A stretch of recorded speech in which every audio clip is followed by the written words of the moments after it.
Assalamualaikum warahmatullahi wabarakatuh. Perkenalkan, nama saya Azizah Safrabella, NIM 109 dari kelas pendidikan biologi D 2022. Di sini saya akan sedikit menjelaskan tentang etika politik Pancasila. Yang pertama dimulai dengan pengertian etika dan etika politik Pancasila. Pengertian etika sendiri secara etimologi dari bahasa Yunani yaitu ethos yang artinya watak, adat atau kesusilaan. Etika adalah suatu kesediaan jiwa seseorang untuk senantiasa patuh kepada seperangkat aturan-aturan kesusilaan. Etika ini membahas tentang perilaku manusia, dan objeknya adalah tingkah laku manusia dan alam yang berubah, terutama alam manusia. Kemudian etika politik adalah filsafat moral tentang aspek politik kehidupan manusia. Jadi etika politik ini berstandar nilai yang diambil dari nilai-nilai manusia, mempertanyakan legitimasi politik dan budaya politik dalam masyarakat, berfungsi sebagai kerangka teori untuk penjelasan. Yang kedua ada dimensi politik kehidupan manusia. Dimensi politis adalah dimensi masyarakat sebagai keseluruhan. Jadi yang menjadi ciri khas suatu pendekatan disebut politis adalah bahwa pendekatan itu terjadi dalam kerangka acuan yang berorientasi atau ada pengenalannya pada masyarakat secara keseluruhan. Dimensi politis ini mempunyai dua segi fundamental yang saling melengkapkan sesuai dua kemampuan fundamental manusia. Manusia adalah makhluk yang tahu dan mau, yang di satu pihak memerlukan orientasi, di lain pihak berdasarkan orientasi diambil tindakan. Dua kemampuan fundamental manusia adalah pengertian dan kehendak untuk bertindak. Jadi sebelum bertindak harus ada pengertian dan kehendaknya. Struktur kehendak itu tahu dan mau dapat diamati di semua bidang kehidupan manusia.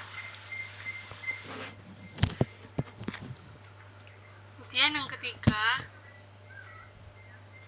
ada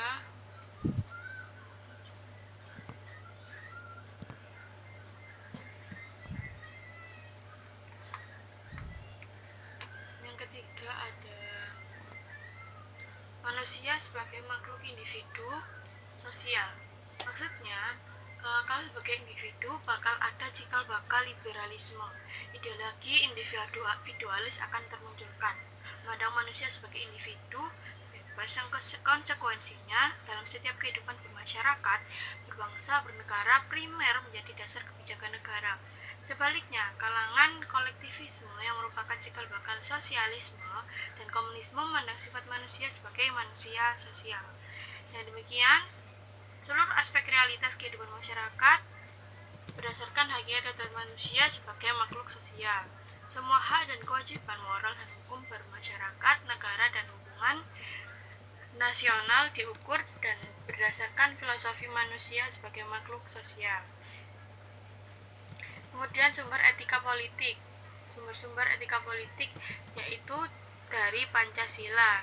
Yang pertama, sila ketuhanan yang Maha Esa, berprinsip bahwa moralitas dan spiritualis berperan penting sebagai sarana bagi keutuhan dan keberlangsungan suatu negara. Lalu sila kemanusiaan yang adil dan beradab. Dasarnya adalah kelanjutan dengan disertai perbuatan dan praktik hidup dari dasar ketuhanan yang esa dari sila yang pertama. Menuntut warga negara untuk memelihara budi pekerti kemanusiaan yang luhur dan melakukan cita-cita moral rakyat yang luhur. Dan dengan dasar ini dalam menjaga etika politik dan moral bangsa. Kemudian yang ketiga adalah sila persatuan Indonesia.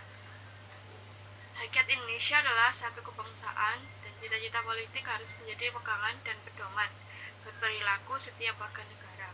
Satu cita-cita politik kebangsaan tercermin dalam konsepsi nagatra bangsa yang perlu menjaga keserasian unit kultural dan politik.